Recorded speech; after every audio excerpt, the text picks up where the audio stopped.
Magandang araw! Ngayon ay nasa ikatlong markahan na tayo ng MTB Grade 3. Ang aralin natin ngayon ay tungkol sa pagtukoy sa layunin ng may akda sa kanyang katha.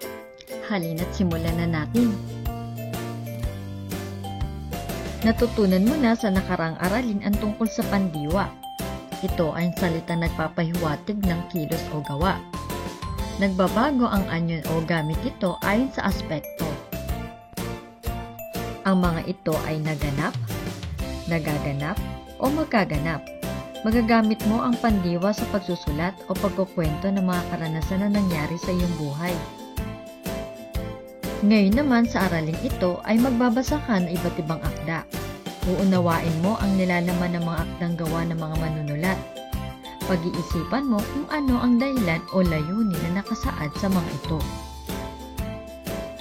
Ipakikilala sa iyo ang tatlo sa mga pangunahing layunin ng mga manunulat sa kanilang mga akda o sinulat. Ang mga ito ay, una, magbigay ng impormasyon, pangalawa, manghikayat, at pangatlo, manlibang.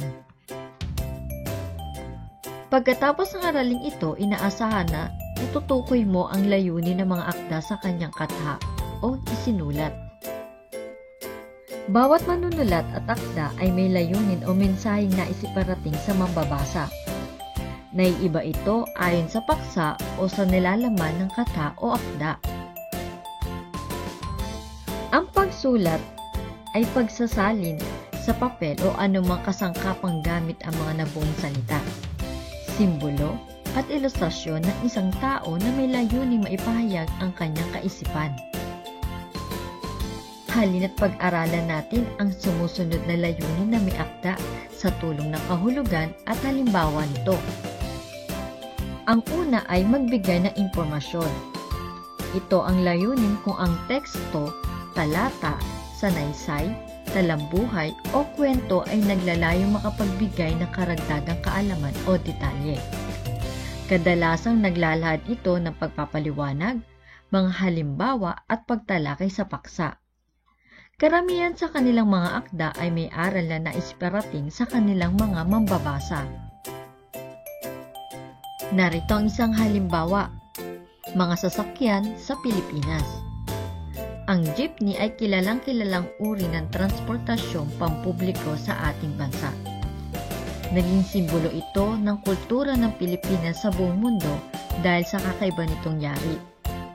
Isa pang sikat sa pampublikong transportasyon ang tricycle. Tatlo ang gulong nito at karaniwang maliit lamang. Ang tren naman gaya ng LRT at MRT ay kilala na rin lalo na sa Maynila. Ang Philippine National Railways ay tren na ginagamit sa ilang bahagi ng Luzon at iba pang lalawigan. Ang mga bus at taxi ay mga karagdagang halimbawa ng mga sasakyang maaaring gamitin ng tao. Mula sa kathang iyong binasa ay nakakuha ka ng kaalaman tungkol sa iba't ibang uri ng sasakyan gamit sa transportasyon dito sa Pilipinas. Nangangahulugang ang layunin ng may akda ay magbigay ng impormasyon. Pangalawa, manghikayat. Ito ang layunin kung ang akda ay humimok o nag-aanyaya na maniwala, pumanig sa kaisipang inilahad o sumang-ayon ang mambabasa. Halina't pag-aralan natin ang halimbawa. Narito ang isang halimbawa. Makikita natin na mayroong ilustrasyon at ang pamagat ng kanyang paksa, COVID-19 ay iwasan at wakasan. Dahil sa patuloy na pagtaas ng bilang ng kaso ng COVID-19 sa Pilipinas, mahigpit pa rin ipinapatupad ang health protocols mula sa Interagency Task Force o IATF. Hinihikayat ang publiko na manatili na lamang sa kanilang mga tahanan. Kung hindi talaga maiwasang lumabas, nararapat na magsuot ng face mask at face shield. Makatutulong din ang pagsunod sa pagtalaga ng distansya mula sa ibang tao. Nararapat lamang na mag-ingat ang bawat isa hindi lamang bilang proteksyon nila sa kanilang sarili, lalong higit para sa kanilang mga pamilya. Kung ang bawat isa ay makikiisa at makikipagtulungan, may iwasan palalo ang pagdami ng mga nagkakasakit. Mapapansin na isang sumulat ng akda na mahikayat ang mambabasa na sumunod sa mga tuntunin upang hindi magkasakit dahil sa COVID-19. Nagtataglay ang akda ng mga paraan na maaaring gawin at ang magagandang idudulot kung ang bawat isa ay makikiisa. Pangatlo, manlibang. Ito ang layunin kung ang akda ay tungkol sa mga payak o simpleng paksa na nagbibigay saya o aliw sa mambabasa. Halina't pag-aralan natin ang halimbawa. Narito ang halimbawa. Ang pamagat ng kwento ay si Wak, Uwak at si Ash, aso. May isang ibong uwak na nagngangalang Wak. Nakakita siya ng karne. Tinangay niya ito at lumipad ng malayo. Dumapo siya sa dulo ng sanga ng isang puno upang simulang kainin ng karne. Bigla namang narinig niya ang malakas na boses ni Ash. Isang aso, sinabi nito. Sa lahat ng ibon, ang uwak ang pinakamagaling. Walang katulad. Natuwa ang uwak at ibinukas ang bibig upang humalakhak. Dahil dito, ay nahulog ang karne mula sa bibig ng uwak. Nahulog ito sa lupa at kaagad na sinunggaban ng aso. Walang nagawa si Wak kung hindi ang tignan ng pagkain ng aso sa nahulog niyang karne. Mula noon ay hindi na muling nagpalinlang si Uwak sa aso. Nalibang ka rin ba sa nilalaman ng kwento? Ang mga ganitong kata ay naglalahayang magpatawa o mapangiti ang mga mambabasa. Kahit na ang unang layunin ay manlibang, kadalasan nagtataglay rin ang ganitong kata ng mga aral sa buhay katulad ng kwento ni Wak, Uwak at Ash, aso. Ngayon naman, kaya mo na bang tukuyin ang mga layunin na may akda sa kanilang kata o sinulat? Para sa gawaing pagkatuto bilang isa, pag-ugnayin ang kahulugan o description sa hanay A at ang layunin na may akda na nasa hanay B. Isulat lamang ang letra ng tamang sagot sa iyong kwaderno o sagotang papel. Narito ang unang gawain sa pagkatuto. Halina't sagutin ko ng unang bilang para sa inyo. Nais na may akda na ipaliwanag ang tungkol sa isang paksa. Ang kata ay nagtataglay ng mga halimbawa at iba pang mahalagang detalye. Ang tamang sagot ay nagbibigay impormasyon. Alam ko kaya-kaya mo na sagutin ang mga susunod na bilang. Para sa gawaing pagkatuto bilang 2, lagyan ng check kung tamang isinasaad na layunin ayon sa nilalaman ng bawat bilang. Lagyan naman ng X kung mali ito. Isulat ang iyong sagot sa iyong sagotang papel o kwaderno. Narito ang unang bilang, halina't sagutin ko na para sa inyo. Ang layunin, manlibang. Ang kuneho ay nagyayabang tungkol sa kanyang bilis sa harap ng ibang mga hayop.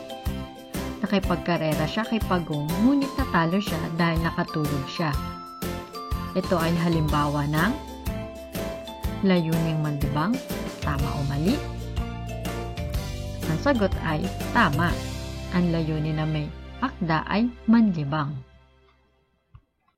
Narito ang pangalawang bilang, layunin magbigay ng impormasyon.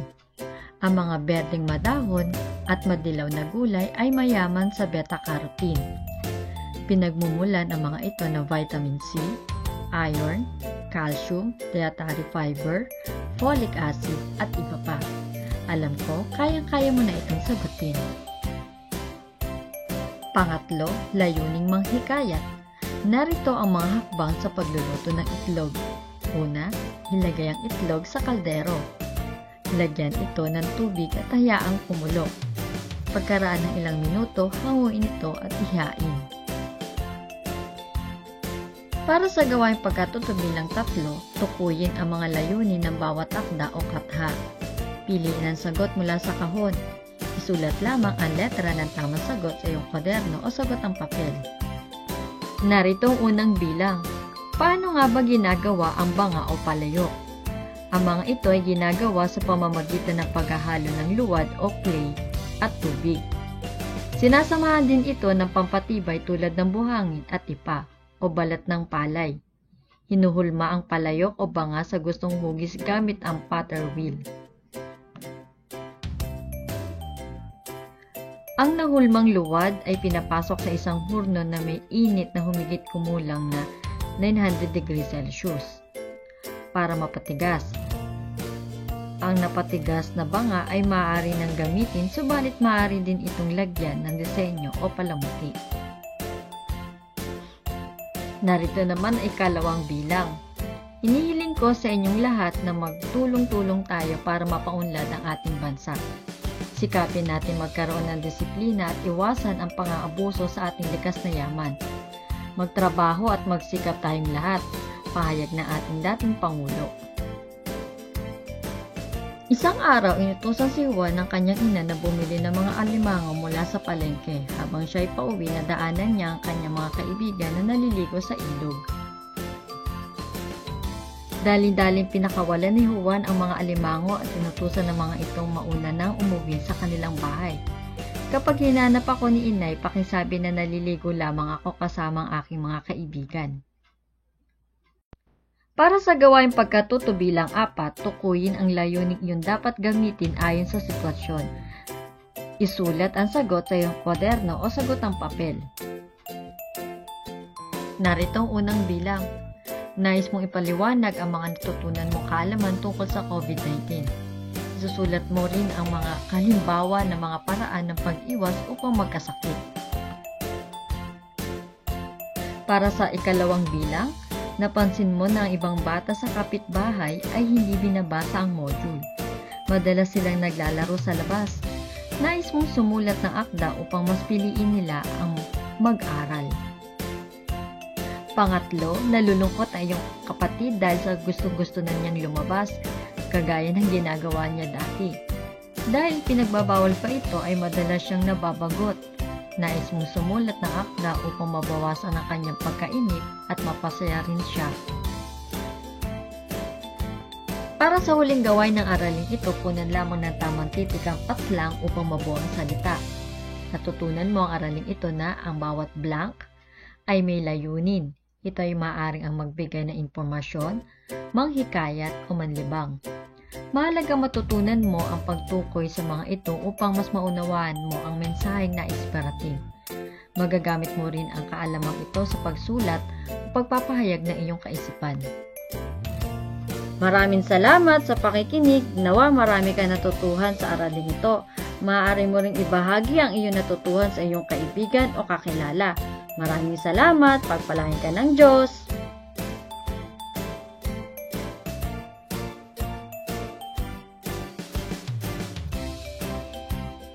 Paalam mga bata!